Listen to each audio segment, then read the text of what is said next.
At first, I just sensed it, and then things moved. Moved? Yes. What thing? A lot of things. I saw it. You saw it? You saw things move. I saw the aftermath.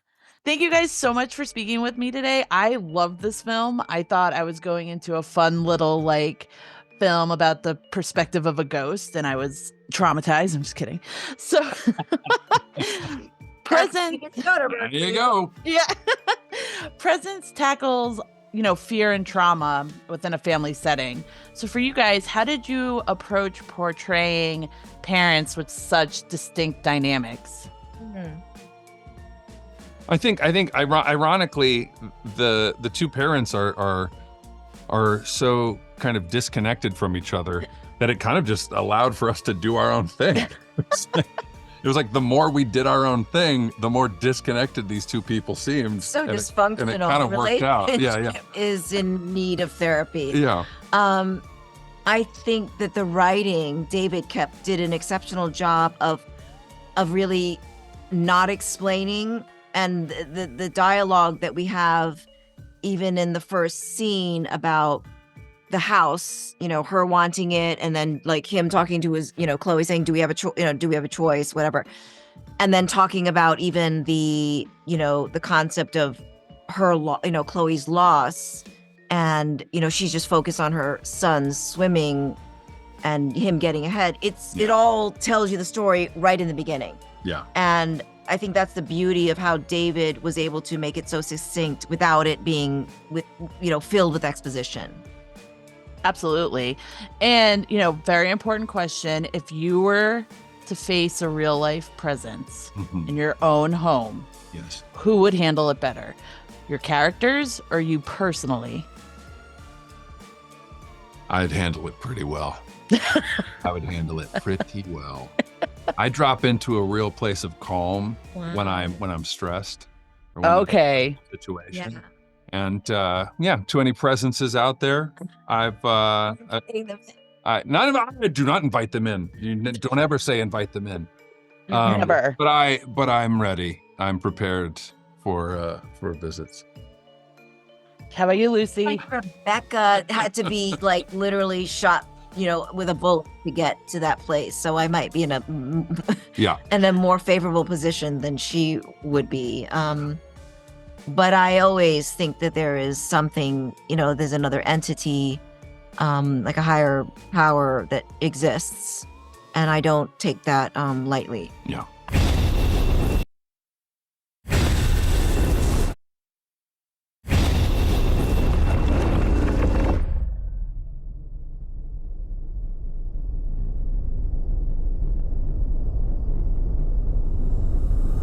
The film deals with a lot of hidden truths that slowly unravel.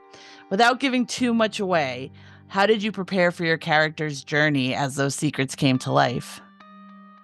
I think for me, without revealing too much, music was a really big way to dip into the character. I know that even just in the audition phase, I made myself a little playlist of just this very hurt individual. And then, right before the audition, I played it on my speaker, super loud, and it really got me in sort of the mode. And so I think that as with every character, I try to make a playlist and use music as a gateway into sort of the emotion. Yeah, I think for my character, I did a lot of journaling. And it was also pretty helpful that we shot the film in chronological order. It was cool. Yeah, for the most part, it was actually. So it really felt like every day we were going in and living life as these characters. And whatever that came out of me whatever came out of Chloe was almost like whatever that came out of me as well. Yeah. We're going through these experiences real time. Yeah, I think especially kind of like you're saying, there are a lot of twists, and the characters do have things revealed about them that I think is an interesting challenge as an actor, because you have the full script and you get to know kind of the full scope of these characters.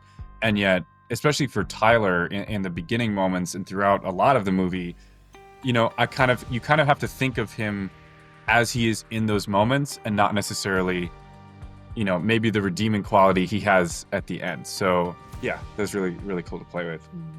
And in a lighter tone, if you found yourselves in like a real supernatural situation, which of your characters do you think would handle it best?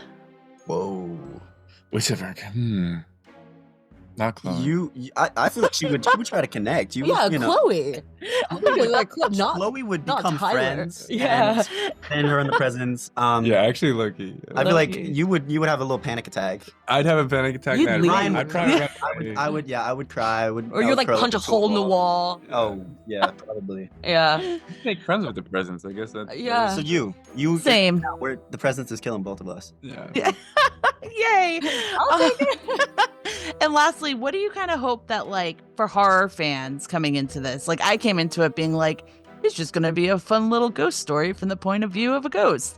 And you know, what do you kind of hope horror fans take away from this when they see it? I hope it's refreshing for them because being a horror fan myself, I often run out of horror films to watch and I find it a little bit repetitive. I mean, there's the main genres like found footage or like you have your conventional horrors and, you know, psychological horrors, but I feel like this one is pretty different. So I hope to bring to the horror community something refreshing. In a lot of ways, I hope this movie serves as sort of a warning. And I hope that people, you know, really connect with the people that they do love because, you know, time is limited. And so I hope that, you know, this movie sort of serves as a warning, but then also just like Callina said, a really refreshing take. Yeah, refreshing. I think it's a new way to tell a ghost story, which is, I think, is what made Steven so interested in the prospect of shooting it this way. I think horror fans, I'd love if they took away the idea that there are multiple ways to tell a ghost story, and you do actually get a lot from seeing behind the eyes of the thing that's terrifying the people, not just through the eyes of those being terrified. Yeah. I truly cannot wait for everyone to see this film. I thought it was just so beautifully done and your performances were phenomenal. So thank you so much for taking the time to speak with me. I really appreciate it. Thanks for spreading the word. Of course. Have a wonderful day and stay safe if you're in LA. You too. Thank you for watching, and thank you to our sponsors and Patreon producers for making this video possible. Hit the subscribe button so the creepy fun never has to end. This is Hannah reminding you to keep it creepy.